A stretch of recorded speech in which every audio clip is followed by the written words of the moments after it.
आम आदमी पार्टी के सांसद संजय सिंह ने कहा है कि बीजेपी को हराने के लिए सभी दल को साथ आना चाहिए। इंडिया गठबंधन के सभी साथी कांग्रेस को छोड़कर भाजपा को हराने के लिए साथ आना चाहिए। वहीं बीजेपी ने आपकी सरकार को जनता के लिए काम नहीं करने का आरोप लगाया है। देखिए, उसकी वजह यह है कि सबका मकसद है भारतीय जनता पार्टी को हराना। अभी दिल्ली के अंदर आम आदमी पार्टी ही भारतीय जनता पार्टी को हरा रही है, हरा ही नहीं रही है, बुरी तरीके से हरा रही है। तो इसलिए जो बाकी इंडिया गठबंधन के दल हैं वो हमारा साथ दे रहे हैं, हम उनका हृदय से आभार व्यक्त करते हैं। बहुत अच्छी बात है कि वो इस अभियान में, इस लड़ाई में हमारे साथ खड़े हैं। देखिए, नफरत की बुनियाद पे हिंदुस्तान नहीं बन सकता। झगड़ा करा के, लोगों को बांट के आप राजनीति नहीं कर सकते। तो इसलिए बीजेपी दिन रात जो देश को बांटने में लगी हुई है, जिस तरीके से नफरत फैलाने में लगी हुई है, हर चीज़ में झूठ बोलने में लगी हुई है, तो इनको तो हराना होगा। और इस लड़ाई में इंडिया गठबंधन के जो बाकी दल हैं कांग्रेस को छोड़ के, वो हमारे साथ आ रहे हैं। तेजस्वी यादव ने यह भी कहा कि देखिए इंडिया ब्लॉक, मतलब मेरा ये कहने का है कि जो उद्देश्य था उस वक्त तो यही था कि भाई लोकसभा चुनाव में भारतीय जनता पार्टी को पराजित किया जाए। इसके अलावा जहां जिस दल के साथ संभव होता है, लोग गठबंधन भी करते हैं। जैसे महाविकास अघाड़ी का कांग्रेस के साथ गठबंधन हुआ, उसमें कांग्रेस भी थी और इंडिया गठबंधन के बाकी दल भी थे। हम लोगों ने भी समर्थन दिया था। हमने देखा है कि पहले समाजवादी पार्टी ने अविश्वास प्रस्ताव प्रकट किया राहुल गांधी में और आम आदमी पार्टी को सपोर्ट कर दिया। उसके बाद टीएमसी ने भी यही चीज कर दी कल। और तेजस्वी यादव ने तो कहा कि इंडिया अलायंस केवल लोकसभा के लिए था, मतलब कि कहीं ना कहीं बिहार चुनाव आने से पहले वहां पर भी कांग्रेस पार्टी की नो एंट्री या राहुल गांधी के प्रति अविश्वास प्रस्ताव पारित किया गया है।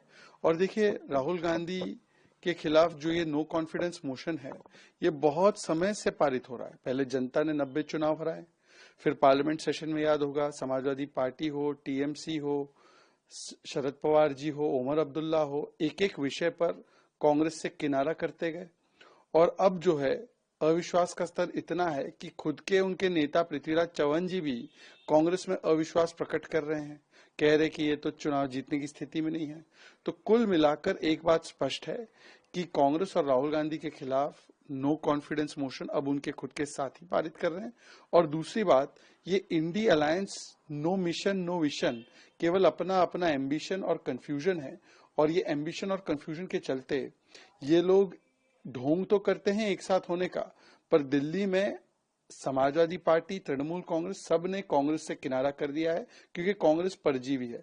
पर एक विचित्र स्थिति है कि समाजवादी पार्टी मिल्कीपुर और उत्तर प्रदेश के बायपोल में कांग्रेस के समर्थन को लेती है, और जैसे ही उत्तर प्रदेश का बॉर्डर पार करके दिल्ली में आते हैं, वहां पर कांग्रेस से किनारा करती है। तो ये भी एक विचित्र स्थिति है। हम कांग्रेस मुक्त भारत का प्रण लेके चले हैं। आम आदमी पार्टी और कांग्रेस एक साथ मिलकर के सरकार भी बना चुकी है, एक साथ मिलकर चुनाव भी लड़ चुके हैं। अब उनके अंदर क्या चल रहा है ये तो हम पहले से बता रहे हैं कि इनके दिल कभी नहीं मिले। दिमाग से अपने अपने भ्रष्टाचार को छुपाने के लिए ये बहुत बार एक होने की कोशिश करते हैं, मगर समय है, बिल्कुल दूध का दूध पानी का पानी कर देता है। लेकिन दिल्ली में तो दो फाड़ हो चुका है। इंडिया अलायंस में आम आदमी पार्टी, कांग्रेस अलग है, इधर टीएमसी और समाजवादी पार्टी सपोर्ट कर रही है उनको। क्या कहेंगे इस पूरे विषय? क्या फर्क पड़ता है? टीएमसी और समाजवादी पार्टी का दिल्ली से क्या मतलब? उनका कोई मतलब नहीं है।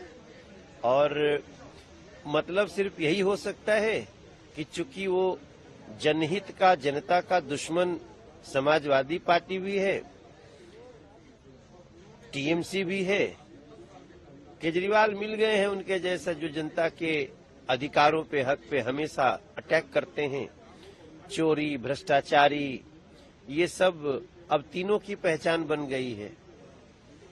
तो मैं समझता हूं अब 5 फरवरी का दिन होगा और कमल को चुन करके दिल्ली की जनता अपने सौभाग्य को चुने। शीश महल की सच्चाई क्या एक बड़ा सेटबैक साबित होगी आम आदमी पार्टी के लिए, आपको लगता है? जिस 100% हो चुका है। देखिए, आप कितना भी भ्रमित करिए लोगों को, जब मन टूटता है ना आपके साजिशों से, तो जो हाल होता है वही दिल्ली में आम आदमी पार्टी का है।